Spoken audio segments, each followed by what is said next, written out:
Bienvenue à tous, on commence avec l'ouverture de la 10e édition de la conférence économique africaine ce lundi à la Cité de l'Union africaine. Lutter contre la pauvreté et les inégalités dans le programme de développement pour l'après 2015, c'est le thème de cette année. Les participants vont pendant 3 jours explorer les politiques et les cadres réglementaires pour réaliser les investissements nécessaires à la réduction de la pauvreté et des inégalités en Afrique.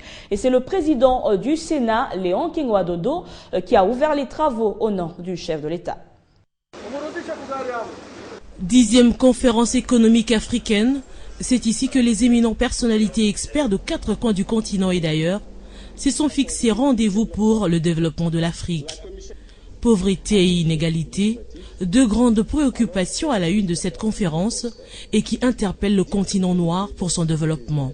En dépit des efforts ainsi menés en vue de la relance de la croissance économique et de la reconstruction de nos pays, la pauvreté et les inégalités demeurent préoccupantes. Et, à ce titre, nous interpellent tous. Le continent doit être une force sur la scène mondiale, mais comment y arriver avec les 2 tiers des catégories de travailleurs qui sont toujours pauvres, 60% de jeunes au chômage, mais aussi des inégalités qui persistent? L'urgence s'impose. Mais le défi reste encore énorme. L'éradication de la pauvreté et la réduction des inégalités, ainsi que les phénomènes connexes comme la mortalité infanto-juvénile et maternelle, la dégradation environnementale, les crises politico-sécuritaires, les mouvements migratoires non contrôlés demeurent donc des défis de taille pour le continent. Qu'à cela ne tienne, il n'y a plus de doute pour le développement de l'Afrique, car la plupart des pays africains se sont lancés des profondes réformes, telles l'exemple de la croissance économique et des progrès réalisés en RDC. La République démocratique du Congo est sur la bonne voie au regard des performances économiques et sociales qu'elle a réalisées au cours des 15 dernières années. Une Afrique forte est aujourd'hui possible. L'Afrique a commencé à s'inscrire dans l'émergence au niveau mondial au cours de ces dernières années et la République démocratique du Congo se situe dans le peloton de tête. C'est ainsi que la Commission économique pour l'Afrique a tenu à ce que cette réunion se tienne à Kinshasa. Le plan de développement pour l'après 2015 est basé essentiellement sur les objectifs du développement durable et la vision panafricaine reste celle d'une Afrique intégrée, prospère et paisible. Dans l'actualité toujours, il s'est ouvert également la 36e session du comité régional de coordination des négociations de l'accord de partenariat économique Afrique centrale Union européenne. Les experts de ce comité vont examiner l'ensemble de projets, des textes régissant le libre-échange commercial dans la région pour sa mise en œuvre globale. Nanouma Vungu Claude Biringane. C'est la 4e fois que les hautes autorités de votre pays acceptent d'abriter une session de négociation de l'accord de partenariat économique en dépit d'un calendrier politique très chargé. Venus des différents pays d'Afrique centrale et de l'Union européenne, ces experts du comité régional des coordinations des négociations de l'Afrique centrale et de l'Union européenne examineront au cours de cette 36e session l'ensemble des projets des textes pour sa consolidation. La cérémonie de lancement des travaux a été présidée par le directeur de cabinet du ministre des Commerces, Empêché. La réussite de ces travaux semble être le souci de ces derniers. Ces experts devront ainsi se dépasser pour produire des recommandations capables de favoriser l'amélioration de l'espace économique et commercial dans la région. Vous vous êtes individuellement et collectivement réengagés pour la cause régionale. Parcourant les différentes capitales de notre espace économique, mettant vos énergies et vos expertises à disposition, et cela afin de trouver le meilleur équilibre qui préserve les intérêts conjugués de nos pays et le bien-être des populations de notre région. Une issue que la partie congolaise attend de pied ferme, vu la position stratégique du pays, capable d'entraîner le développement de toute l'Afrique centrale.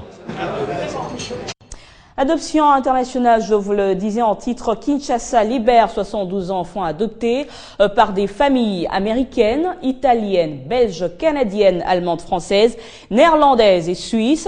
Le ministre de la Justice l'a fait savoir aux ambassadeurs des pays concernés ce lundi, mais le moratoire reste de mise jusqu'à nouvel ordre.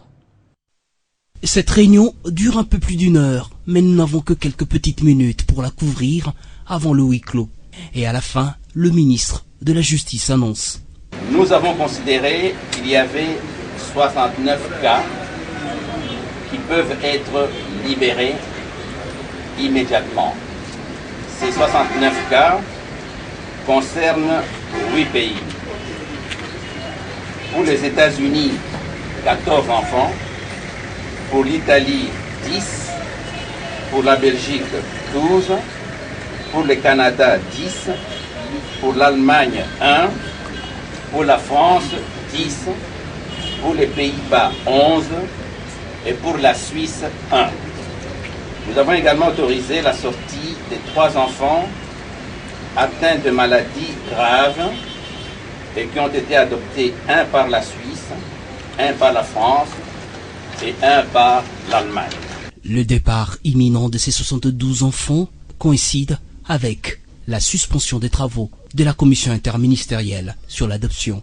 Nous allons attendre le vote de la nouvelle loi sur les adoptions, ainsi que sa promulgation. C'est en septembre 2013 que Kinshasa avait suspendu les autorisations de sortie pour les enfants adoptés par des étrangers.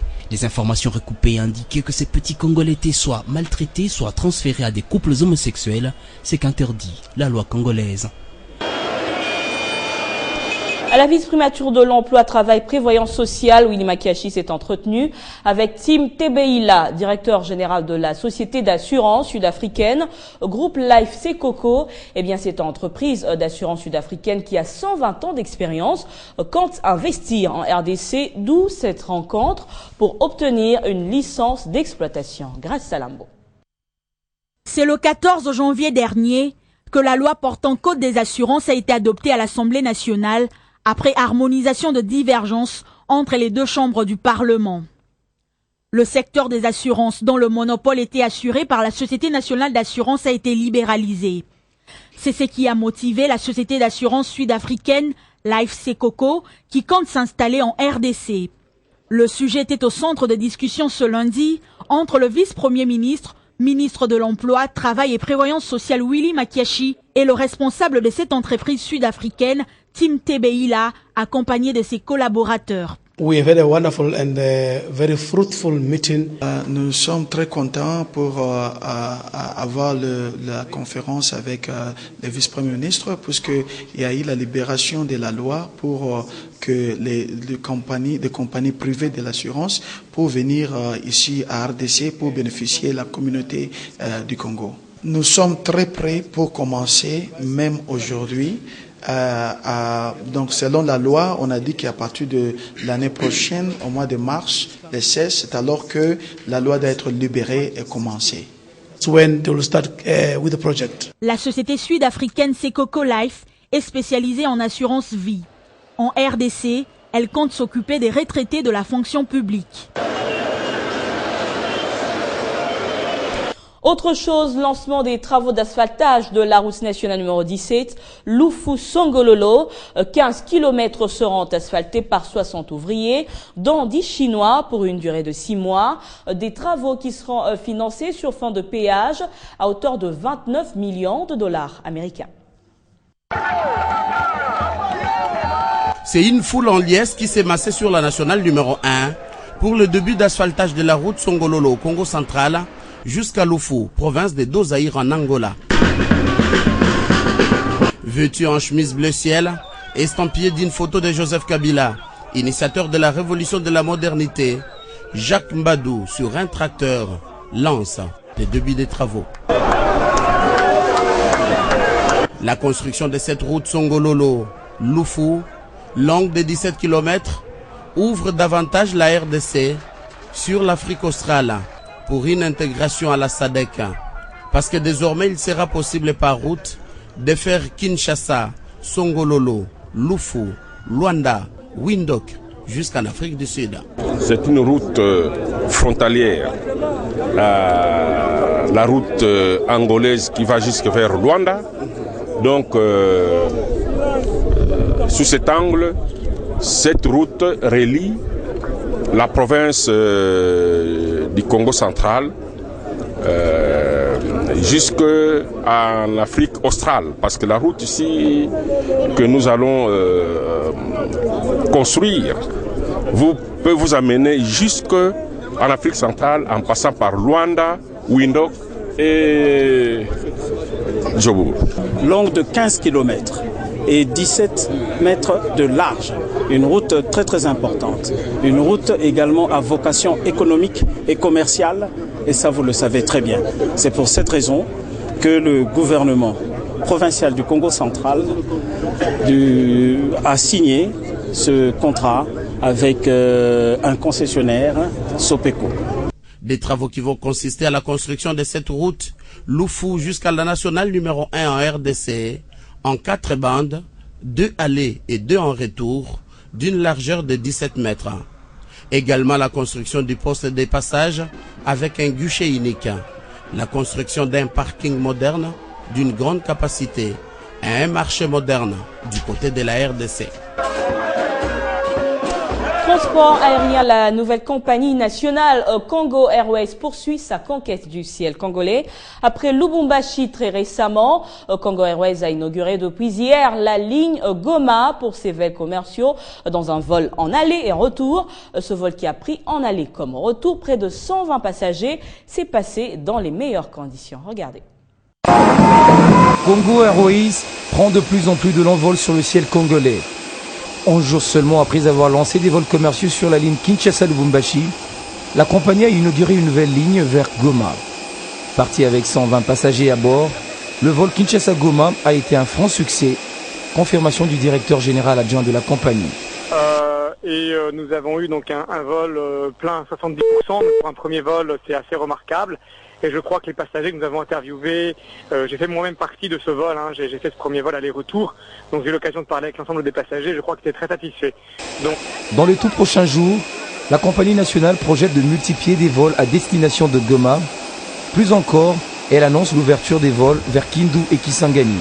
Nous allons opérer les 2 prochaines semaines, 3 vols par semaine en direct, Kinshasa-Goma, donc le dimanche, le mardi et le jeudi.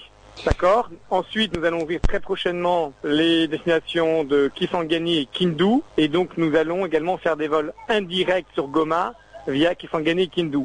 Donc, d'ici 3 semaines, nous opérerons 6 vols sur Goma par semaine.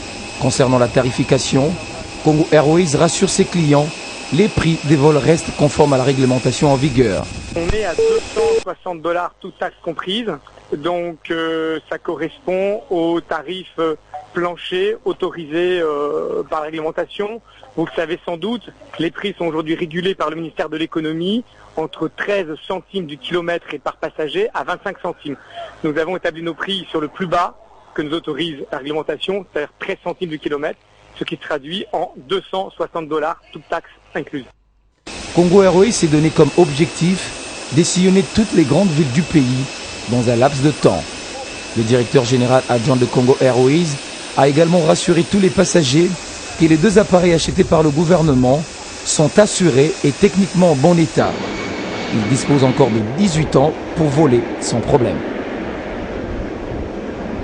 Parlons maintenant de la population de l'Ituri qui félicite le président et les députés nationaux pour le choix porté sur Nono Berochan comme rapporteur de l'Assemblée nationale et pour la nomination d'Abdallah Penembaka comme commissaire spécial de la nouvelle province de l'Ituri. Et ce message a été relayé au cours d'une réception organisée par la communauté itourienne de Kinshasa qui a tenu à honorer et à soutenir ses fils promus. Membres du gouvernement, sénateurs, députés, représentants des institutions d'appui à la démocratie et officiers supérieurs, tous sont venus démontrer que l'Ituri, autrefois Kosovo de la RDC, est désormais engagé dans la voie de la paix, de la reconstruction nationale et du développement. Dans les différents speeches, c'était d'abord le président de la communauté itourienne de Kinshasa, Félix Kabouizi, qui a demandé aux rapporteurs de l'Assemblée nationale et aux nouveaux commissaires spéciaux